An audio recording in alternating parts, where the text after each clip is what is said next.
Hey, welcome to Intech. We're going to give you all the deets on everything you need to know in tech to impress yourself and to impress your friends. And we'll get right into our first story.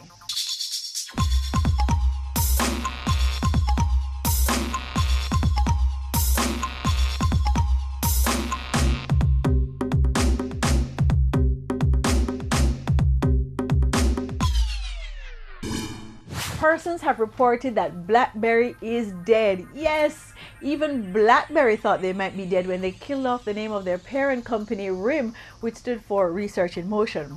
The company went through a huge change and has emerged as just Blackberry with a suite of new phones, including the Z10, the Q10, and the A10. With phones like these, the company is finally embracing touch in the way it should have embraced touch years ago.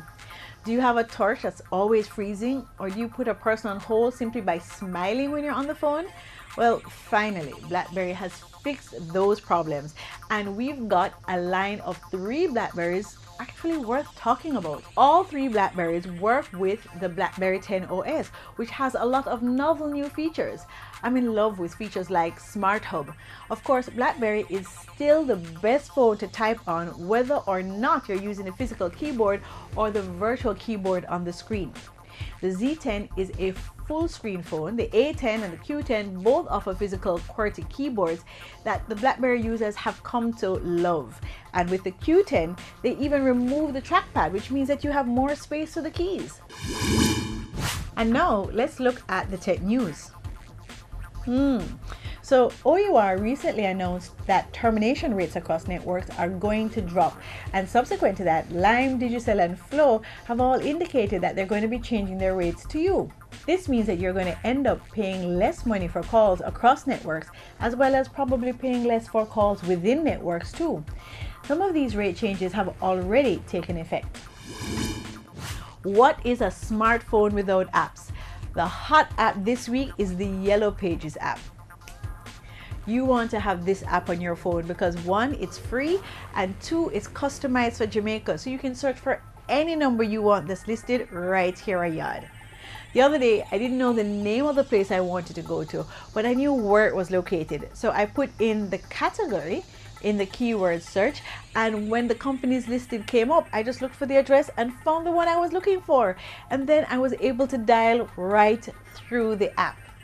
We all know that the ad has additional information that's simply not available in the number listings. With the app, you not only are able to look at the numbers, but you can look at the ads as they appear in the Yellow Pages. The app also has email and website addresses, which means that you can move directly from the app to the company's website or send them an email. Direct contact is just a click away. The best thing about the Yellow Pages app is that it's a cross-platform app, so it's available for iOS, Android, and even you Blackberry users as well.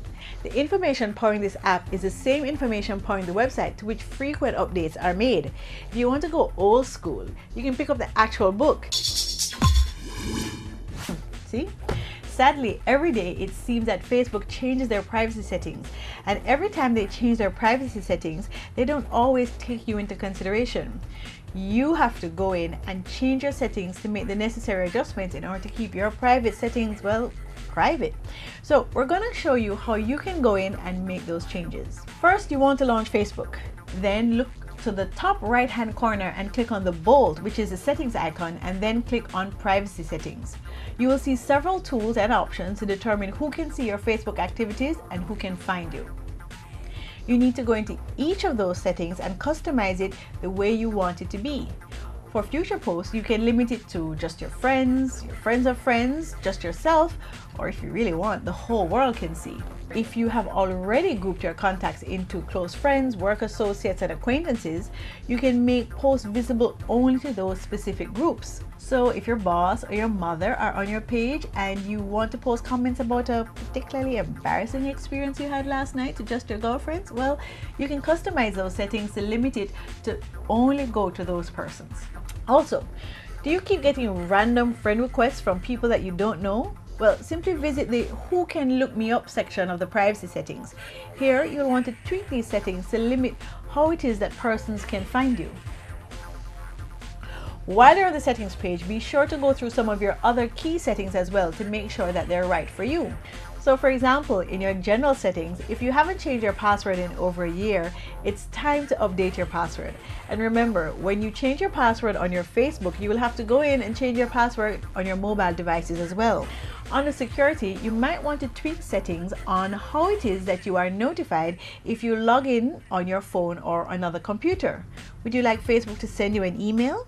This is something I highly recommend so you can monitor who has been accessing your account if it's not you. That's a short course on how to update your Facebook settings. But remember, this is something you should do periodically, maybe even as often as every 3 months, but certainly not longer than a year. Because when Facebook changes their privacy settings, they don't always keep you in mind. Certainly, when we talk about gaming consoles, you would know about the Microsoft Xbox 360 with Kinect. You would know about the PlayStation 3, and you would know about the Nintendo Wii or the Nintendo Wii U consoles. Well, the big three are getting a big challenge from a new budget game console available on the Android platform, and that console is called Ouya. It's going to be available this summer and has a lot of great games.